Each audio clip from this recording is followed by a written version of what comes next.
Hey everyone, thanks for tuning in. I wanted to re-record this here since the audio was a bit off in the presentation room, but we are just going to have a discussion on a scientific way to prevent burnout and enhance productivity. So, a recent journal published in the Computers and Human Behavior revealed that the average person is only productive for 2 hours and 53 minutes in an 8-hour workday. Now, that's about a 36% efficiency rate. And we found that on average, respondents spent almost 209 minutes per day looking at their email. That's about 3.5 hours. And some were found to even check their emails up to 36 times per hour. We're also seeing a rise in the amount of meetings each day. So the number has tripled for the average employee since 2022. And I'm sure we've all been on those meetings that we say, could have been an email, the ones that don't have a clear agenda, or the ones that overlap with earlier ones that were had in the day. And of course, the easiest form of distraction is our social media. So about 2/3 of the respondents in this study reported frequently checking social media while at work.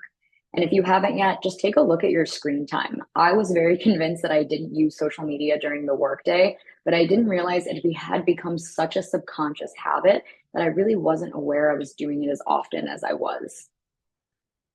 So, urgency culture is a societal mindset that prioritizes immediate responses and rapid results.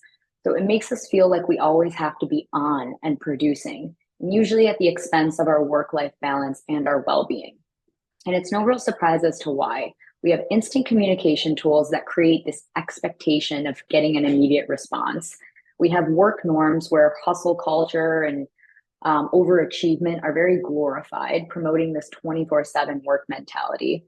And there's also this implicit understanding that slowing down and taking time to rest is somehow unproductive and lazy. But urgency culture does lead to anxiety, burnout, and decreased creativity. And burnout is now finally a medical diagnosis that results from exposure to chronic work stress. So it clouds your ability to think clearly, to problem solve, to make decisions, and it's exhausting and it demotivates you and detaches you from your work. It also leads to the feeling that you're running out of time. So I'd like to bring a little quantum physics here and say that time does not exist outside of us. Time is a distributed perception calculated all over the brain and most specifically in the prefrontal cortex. So it's not absolute. And you may have noticed this if you sit through a really boring movie or event or you're feeling a little anxious and depressed, and time seems to move very slowly. But when you're hanging with friends, feeling good, maybe listening to some music, it seems to fly by. And that's because our perception of time is dependent on our mindset. So the feeling that you're running out of time is actually a symptom of the stress response. And it diverts your energy and attention towards that reaction and away from the task at hand. And lastly, urgency culture causes us to believe that everything is a top priority. So you ever start working on something that you know you should be doing, you feel motivated to get it done, but then you just hear that email ping. You take a few minutes, come back to your work, and then you hear a Slack message. And a coworker is now projecting their stress onto you, making you question whether you should be doing your task at hand because you now feel obligated to respond. So the good news here is that the problem isn't really the workload, and it's not the anxious working styles of your coworkers. It's actually a lack of attention control. And this just isn't at work. Ever notice how one minor thing can happen and the mind starts spiraling into what if or worst case scenarios? Or how it starts ruminating on past mistakes or replays a conversation over and over, giving an illusion that it's helping? Those issues with mental health also result from a lack of attention control. So I'm Tessa, a peak performance and mindfulness coach, and I started Visualizing 360 to bring next generation wellness solutions into the workplace because I've seen what flow can do for mental health and performance. So flow is an optimal state of consciousness where you can think and perform at your best. It can be trained and cultivated every day. And it's characterized by heightened focus on one activity at a time, deliberate action, meaning your moves are highly intentional, and reduced distractibility from everything else around you. And by getting into flow consistently, I've seen people accomplish some pretty extraordinary feats. They've cut their workday in half. I've seen people accomplish 3 times the amount of work by doing less. I've also seen them take on additional roles at their company, aligning them more with their long-term career goals. And I've seen people start a successful side hustle or maybe side business alongside having a full-time job. And this all really results from attention control. So let's take a minute and talk about the brain. There is a neurobiology of flow. In flow, we feel more and we think less. So before giving us access to something more, flow states make us feel something less. And what's missing is that inner critic, that neurotic part of ourselves that tells us we're not doing the right thing or that we should be doing more. And also that compulsive need for us to compare and compete with other people. So there is a deactivation in the regions for self-consciousness when we're in flow. There's also a slowdown of neuroelectric activity, which makes us feel more relaxed and makes it easier for us to focus. And lastly, there's also a release of at least some of these big 6 neurochemicals associated with relaxation, happiness, and focus. So the brain is like a giant supercomputer that will do anything that you program it with. In fact, by the time we're 35, research estimates that 95% of who we are is a set of subconscious patterns, meaning we run on patterns that have become so habitual, we aren't even consciously aware of them anymore. And this is an evolutionary survival mechanism. It helps us think on our feet, build on what we already know, and simplify a complex world. But it also means that we can get stuck in mental patterns like urgency culture that make us stressed and unproductive. But neuroplasticity is this emerging area of science that shows the brain to be plastic and moldable. In other words, it has the capacity to change itself throughout our entire lives. So it can completely rewire its neuronal connections, disrupting the ones linked to self-criticism or imposter syndrome, and it can strengthen ones related to attention and relaxation. And it can also physically change in size, shrinking the regions related to fear. And although this is a relatively new area of science, it isn't an entirely new concept. Buddhists, Hindu, Taoists, meditation masters, they've all spoken for millennia on how flexible and workable the mind is. It's all a matter of training and the power of habit. So what we practice grows stronger. Like any other muscle in the body, the brain has to be worked out through repetition.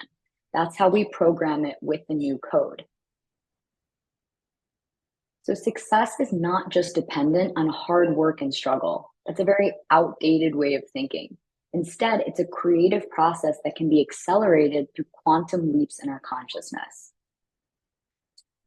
So we start to do this through biohacking, which I know sounds like a really intense word with, chips in the brain or ingesting something that alters your cells, but it's really nothing like that. This is a completely non-invasive way to train your biology to work for you instead of against you.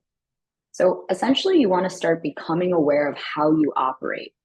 Like when you're feeling bored or fatigued, notice what you tend to do.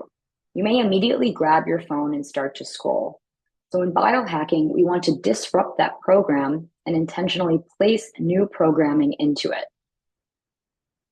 So breathwork is an ancient biohacking technique because it's simple and effective very quickly. So we can use it to energize the nervous system, driving focus when we're fatigued or stressed, or we can use it to relax and calm the system.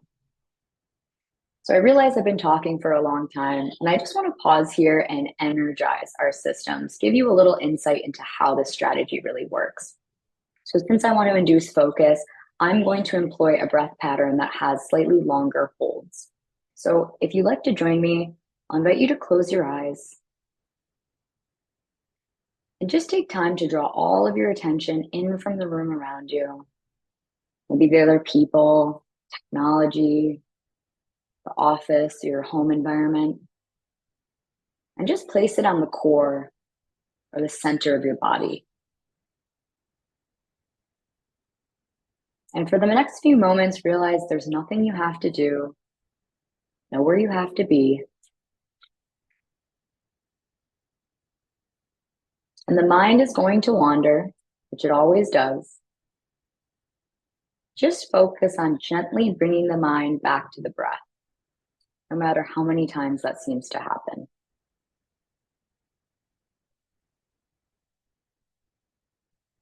We're just going to do a few rounds of a breath pattern with a 5-second inhale, 10-second hold, a 5-second exhale, and another 10-second hold. And when we're ready, we'll begin. Inhale, 2, 3, 4, 5. Hold, 2, 3, 4, 5, 6, 7, 8, 9, 10. Exhale, 2, 3, 4, 5. Hold, 2, 3, 4, 5, 6, 7, 8, 9, 10. Inhale, 2, 3, 4, 5. Hold, 2, 3, 4, 5, 6, 7, 8, 9, 10. Exhale, 2, 3, 4, 5. Hold, 2, 3, 4, 5, 6, 7, 8, 9, 10. Inhale.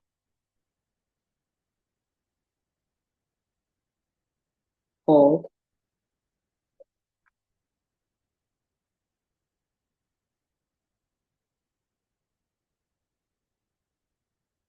Exhale. Hold.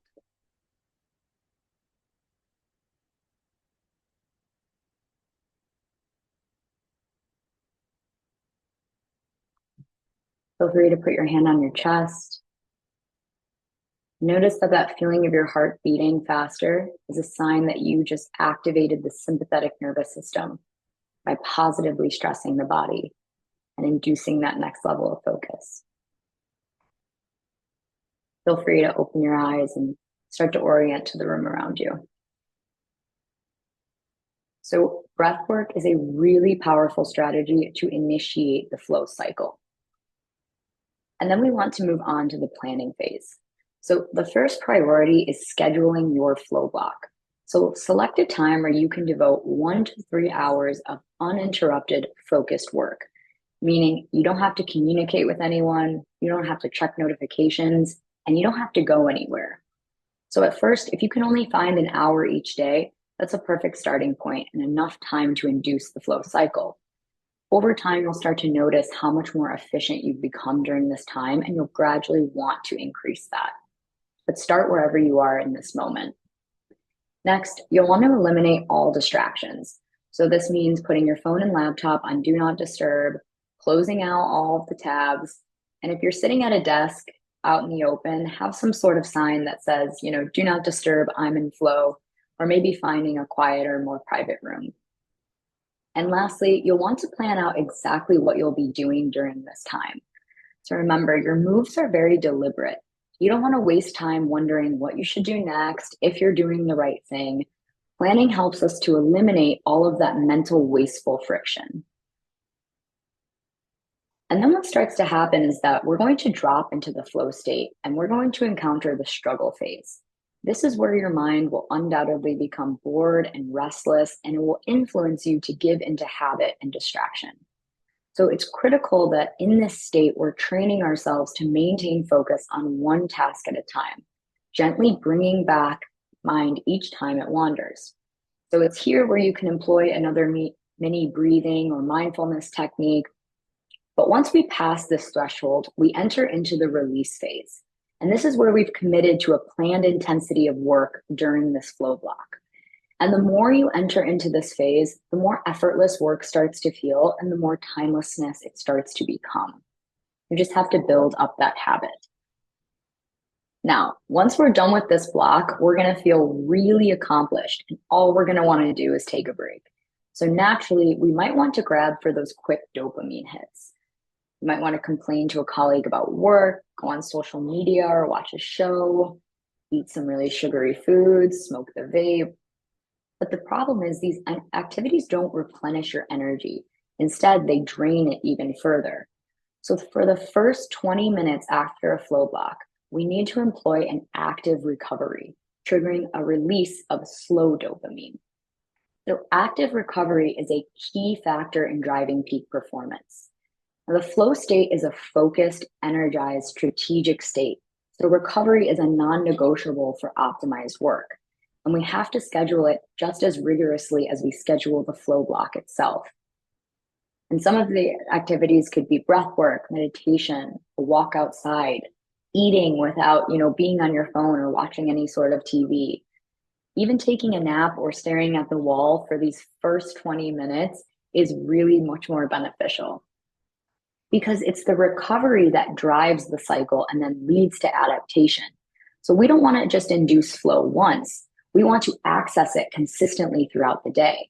And by oscillating between energy expenditure and recovery, we're able to consistently increase our capacity and level up our performance over time. So we're going to go over 3 strategies to help induce flow more consistently throughout the day. Now, the first is a collapsing meeting strategy. And this starts with eliminating non-essential meetings and merging overlapping ones. So if you're not someone who sets your own meetings, I understand this can be really difficult to control. But sharing this data with your boss and other members of your team can start to shift the dynamics. When I first read about flow, which was just in a book randomly, I worked in corporate healthcare and I brought these statistics directly to my manager and showed her how inefficient we were really being. So she started by cutting the number of meetings that we had in half. And over time, I think within a 3-month span, it was reduced to a third of what they normally were. And we were producing 2 times the output. So it's really cool if you have the opportunity to kind of measure, the impact here. And if for some reason the amount of meetings still isn't changing, make sure to set detailed agendas with specific time frames for each point of discussion. And then appoint yourself or someone else to monitor the allotted time, and even consider setting a timer for the last few minutes of an important wrap up for that meeting. And it can feel at first like a little bit uncomfortable, like you're commanding the meeting structure. But your colleagues will thank you because efficiency is a developable skill that's really valuable across all areas of the company. And the next strategy is email batching. So consider flagging important emails from your boss or specific colleagues that are top priority and filter them into a separate inbox, or maybe just put a separate tag on them so that you can check those and only those more frequently throughout the day. So maybe a good rule of thumb is starting with once an hour. It's great if you can go even less frequently, but maybe just starting there. And then really start to batch all other emails, and this includes Slack communications or different notifications, and plan to check your inbox at most 3 times a day. Maybe starting in the morning when you first get to work, after lunch, and then a few hours before you go home. And gradually start to reduce that frequency over time.